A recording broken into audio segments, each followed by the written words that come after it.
Bismillahir Rahmanir Rahim. Alhamdulillah Rabbil Alameen. As-salatu as-salam ala Muhammad Rasulullah wa Mustafa Ameen. Wa la alihi wa sahbi ajma'een. Wa abad. I testify that there is nothing worthy of worship or no one worthy of worship with the exception of Allah. And I testify that Muhammad ibn Abdullah, prayers and peace be upon him, is the messenger of Allah and the seal of the prophet. Prophethood ended with Muhammad sallallahu alaihi wasallam. This man who started this deen alone has become the most popular person on earth, the name that is even more popularly used and more generally used than any other name on the planet Earth. And many of us try to emulate him, and some pretend to. That's a travesty. There are many people who claim to follow Prophet Muhammad sallallahu alaihi wasallam, but they're only fooling themselves. But many people try and doing a very good job. Prophet Muhammad sallallahu alaihi wasallam was granted intercession. He is the prophet, the only one that Allah has allowed to be our intercessor on the day of judgment. In this world, there are many, many people who have been honored and entrusted with not only wealth, but opportunities for wealth, to engage in businesses that have become lucrative. Lucrative, of course, meaning that they earn a lot of money. There are a lot of very successful business people on earth. In many, many countries, there are people that become very, very successful in their business, become very wealthy in their business. And a lot of people, even non-Muslims, are engaged in very halal and permissible businesses, even though that what they do with the wealth may not be geared towards benefiting humanity, but at least their business is halal. There's a dilemma in some countries, especially in America. It is an embarrassing dilemma that there are people who call themselves Muslims, whose faith has been shaken by their desire and thirst and greed for money, to the point that they raise their level of money accomplishments, financial accomplishments, above their level of faith and worship for Allah.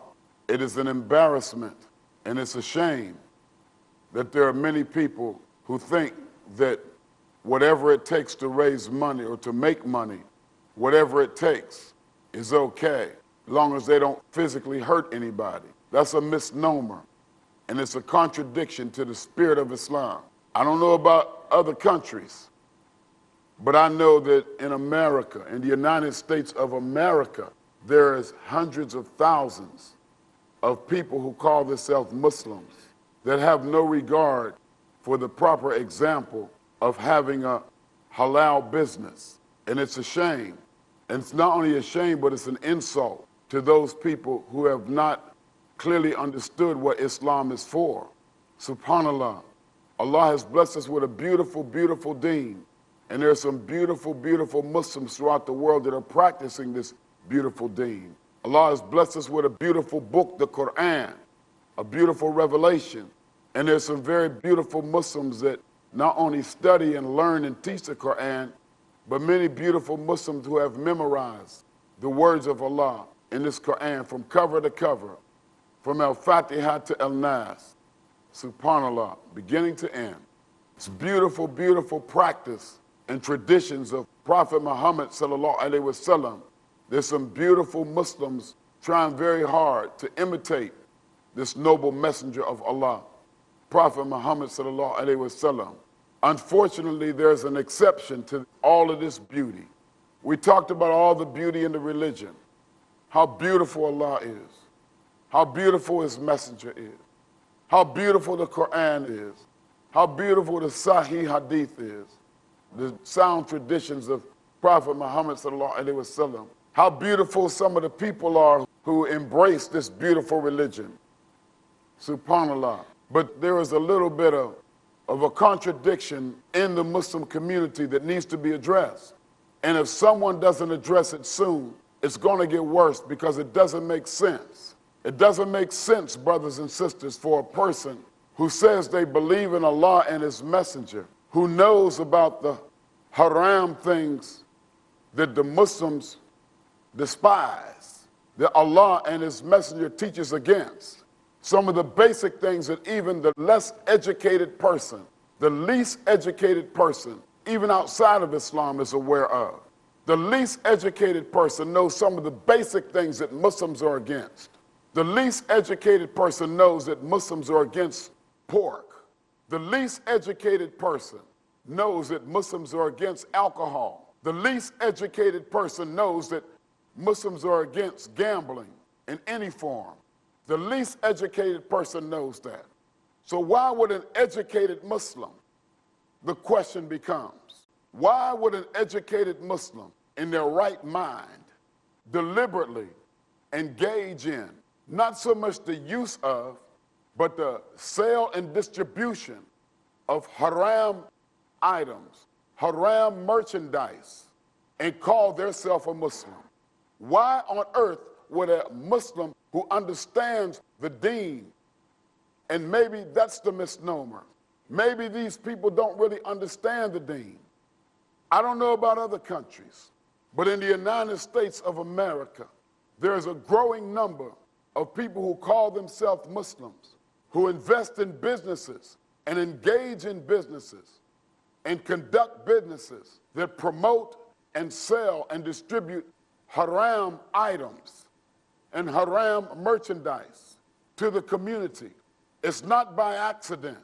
A growing number of Muslims who Allah has entrusted with wealth to invest in a business voluntarily choose, without being forced, without being coerced.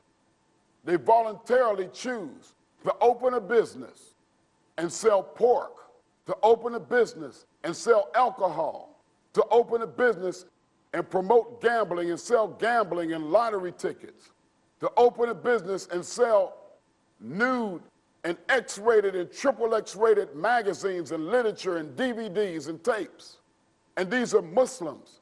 Some of them are Hafiz al-Quran, have memorized the Quran, have Quranic verses decorated in their store. They proudly give the salams to a Muslim who walks into their store. Assalamu alaikum. Assalamu alaikum. Are you Muslim? Of course I'm Muslim. This your store? Then they begin to make up excuses if you challenge them. Yes, this is my store. Isn't it nice? Yeah, your store. You say you're Muslim. Why you sell alcohol? Why do you sell pork? Why you sell gambling? Why you display these nude magazines? And you're supposed to be Muslim, upholding the banner of Islam. You say you Muslim. You say you born Muslim. You're contradicting the spirit of Islam. This needs to be addressed. Subhanallah. Yes, but they're not doing it by accident. They carefully and strategically place themselves, these haram merchants, they strategically place themselves in neighborhoods that will tolerate their insubordination to Allah. They will tolerate their contradiction to the spirit of Islam. They strategically place their businesses in neighborhoods where people just are only concerned about getting the products and services that they want and not concerned with the upholding of the true banner of Islam. So all throughout the United States of America, I don't know about other countries, but on the inner cities of the United States of America, New York, Chicago, Los Angeles, Miami, Dallas, you name it. Every major city in America that has an inner city neighborhoods that are populated by the poor, miskin, African American and Hispanic people who haven't totally accepted Islam. They're poor people that only want a product or service. It's a shame. It is a disgrace and an insult to the spirit of Islam that they go into these poor neighborhoods where the poor African Americans and poor underprivileged Hispanic families live and work. And they set up their businesses there. They set up their haram shops in those neighborhoods only. Subhanallah, exploiting the people who need dawah, exploiting them, exploiting the poor people of the inner cities of America by setting up their haram shops, calling themselves a Muslim. They don't want to live there, They don't want to live around the poor African Americans and poor Hispanics. They live way out in the suburbs where they're afraid to set up a haram store. They're afraid to exercise their attitude about being a haram merchant. Why you sell alcohol? Why do you sell pork? Why you sell gambling? Why you display these nude magazines? And you're supposed to be Muslim, upholding the banner of Islam. You say you Muslim. You say you born Muslim. You contradicting the spirit of Islam. This needs to be addressed. Subhanallah. Yes, but they're not doing it by accident. They carefully and strategically place themselves, these haram merchants, they strategically place themselves in neighborhoods that will tolerate their insubordination to Allah. They will tolerate their contradiction to the spirit of Islam. They strategically place their businesses in neighborhoods where people just are only concerned about getting the products and services that they want and not concerned with the upholding of the true banner of Islam. So all throughout the United States of America, I don't know about other countries, but on the inner cities of the United States of America, New York, Chicago, Los Angeles, Miami, Dallas, you name it. Every major city in America that has an inner city neighborhoods that are populated by the poor, miskin, African American and Hispanic people who haven't totally accepted Islam. They're poor people that only want a product or service. It's a shame.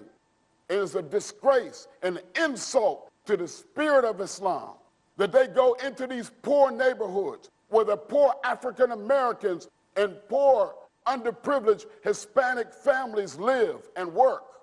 And they set up their businesses there. They set up their haram shops in those neighborhoods only. Subhanallah, exploiting the people who need dawah, exploiting them, exploiting the poor people of the inner cities of America by setting up their haram shops, calling themselves a Muslim. They don't want to live there. They don't want to live around the poor African Americans and poor Hispanics. They live way out in the suburbs where they're afraid to set up a haram store. They're afraid to exercise their attitude about being a haram merchant. They live way out away from the people who they're getting the money from.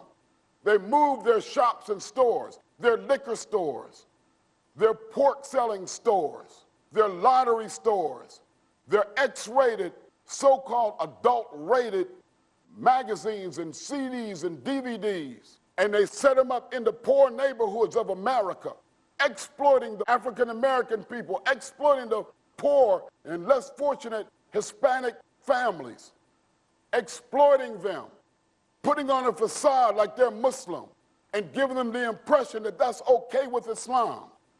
It's time for the Muslims to stand up, the righteous Muslims who respect the legacy of Prophet Muhammad sallallahu alaihi wasallam. It's time for the righteous Muslims who respect the sunnah of Prophet Muhammad sallallahu alaihi wasallam. It's time for the righteous Muslims to stand up. Those that practice, stand up. Those who support the message in the Quran Kareem revealed by Allah through Jibril to Prophet Muhammad sallallahu alaihi wasallam. Stand up and speak out against it at least and say it's a crime, it's a shame, it's an embarrassment, it's an insult to the integrity of Islam. It's an insult to the integrity of Prophet Muhammad sallallahu alaihi wasallam, and they know it, and it's wrong for them to go into the poor communities and sell their pork, peddle their haram, peddle their alcohol, peddle their improper entertainment and gambling. And all of that is against the Quran, against the Sunnah of Prophet Muhammad, against the very spirit of Islam in every way. And if we don't do something about it, we'll be at fault. Allah will question us on the day of judgment. Us meaning those of us who recognize it as it is. Almighty Allah, who subhanahu wa ta'ala holds us accountable. And we need to stop it. We're in the 21st century. where there is Islam being promoted on the internet. People are becoming Hafiz al-Quran by listening to the internet. We can Google khutbahs. We have access to the beauty of Islam. We can't turn a blind eye to it. We can no longer turn our head or put on blinders and act like it doesn't exist. We want to talk about how beautiful Islam is. We want to talk about how we should promote Islam. We're on Peace TV now, promoting Islam to the world, the beauty of Islam. We talk about how much we should love and respect our families. Paradise lies at the feet of the mother. Teach the children the Deen. Send your children to Hifz school. Protect the women. Take care of the old people. Promote peace. Say assalamu alaikum. Make dua. Fast. We're doing all of that. And then we stand by quietly and idly and watch the poor people of the inner cities of America be exploited by greedy, inconsiderate, and selfish business people who don't care anything about Allah, don't care anything about Prophet Muhammad sallallahu alaihi wasallam. This is the truth. We're supposed to just talk pretty and be nice. We can't afford to do that because we're allowing Shaitan to win. Shaitan doesn't have a right to win this. He doesn't have a right to win. We're supposed to win. We're supposed to rise up. Allah tells it in the Quran. What's my evidence? Allah says in Surah Ali Imran, let there arise out of you a band of people enjoining what is right, forbidding what is wrong. That's what we're supposed to do. That's not scholarly opinion. That's Quran. That's divine revelation. That's not coming from your brother Qasim. That's coming from Allah Himself, the creator of the heavens and the earth, the creator of the universe. That's Him talking. That's not me talking. Allah says, let there arise out of you a group of people enjoining what is right, forbidding what is wrong. And I'm following the commandments of Allah. And I'm forbidding it, and I'm inviting the rest of the Muslim world to stand with me right now. Stand up and forbid this wrong. Some of you in different countries that are watching this video, maybe you haven't visited America. And maybe if you do, you go to the suburbs where the rich Muslims live. The big fancy marble-plated masjids with gold-plated chandeliers and everything. Go into the inner city where the poor Muslims are, where the poor Christians are, where the poor atheists are, where the poor people are, period, who are struggling to survive. These people have a right to hear the purity of Islam. Don't blame me because I sound too harsh. This is the words of Allah. He said, forbid what is wrong. And that's what we need to do. We need to stop this madness. The poor people of the inner cities of America are being exploited by the haram merchants. And we need to stop it. We need to put an end to it. At the very most, educate the people. Let's go into the community. Maybe let them go ahead and sell what they want to sell. But we need to cut off their supply of financial support by educating the people in the poor community about the beauty of Islam. We don't have to picket their stores. We don't have to protest in front of their stores. That doesn't help to educate the people. That just lets them know that we're mad. We have an obligation to teach the people in the community the beauty of Islam.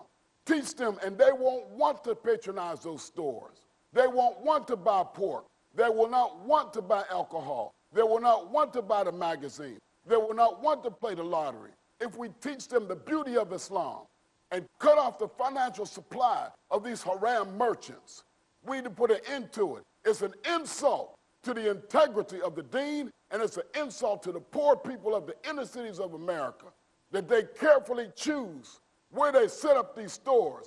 In the south side of Chicago, Illinois, there are 4,000 liquor stores, each one of them owned by someone who calls themselves a Muslim. I lost track of how many gas stations that have corner stores attached to them throughout the United States.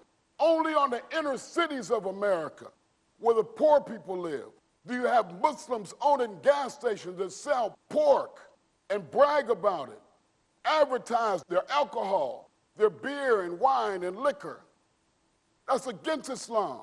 Don't get mad at me because I'm bringing it up. Allah tells us in the Quran to forbid what is wrong, and we need to forbid it. But the best way to make any progress towards cleaning up and correcting this madness, brothers and sisters, is to educate the people. And the best way to educate the people is with dawah. We got to teach them, look, this is what Islam is. It's not what they try to say it is. It's not right. We should tell them, Allah will bless you. Your Lord will bless you by whatever name you want to call him by. He'll bless you if you live up even to understand your own religion. That's how we give the dawah. Pork isn't just against Islam, it's against every single law that Allah revealed to the monotheistic faiths. It's against the Old Testament, which is the Torah, the laws, and what they call the Bible. It's against basic human ethics. You don't even have to preach religion to convince somebody how wrong X-rated DVDs and magazines are. That's basic human ethics. That's basic common sense. Advertising how people commit adultery. Advertising it in a store that's owned by someone that says, Assalamu alaikum, my name was Muhammad when I was born, but you can call me Mo. We need to do something about that. And we need to stand up and preach Islam. The Sahaba, many of them died. Many of the generation of Prophet Muhammad sallallahu alaihi wasallam, some of the Muslims were tortured and died because they stood up for Islam. The first martyr of Islam was a woman. The first martyr to Islam was a woman who would rather be killed than to deny Tawheed and the prophethood of Muhammad. She would rather die. These people, they don't even want to give up money. They claim, oh, we got to give the people what they want. We got to give them that they want the money. I can't make money. This is how we make money. You don't have any faith in Allah. How dare you think? How dare you insinuate? How dare you stand in front of a believer and think and try to convince me that if you obey Allah, he's going to make you fail? Obedience to Allah means disobedience to shaitan. And there's no way that you're going to convince me that you're going to fail because you want to obey Allah and stand against falsehood, stand against wrongdoing, stand against evil. And there's no way you can convince me that Allah will let you fail. Sacrifice that haram and enjoin the good, forbid the evil, and watch how quickly Allah will bless you. That's not my promise. That's the promise of Allah and his messenger. We pray Allah will forgive us for our sins and grant us courage to stand up against the wrong everywhere we go, everywhere we see it. Kuli kali hada, astaghfirullah, la ilaha illallah, Muhammad Rasulullah, assalamu alaikum.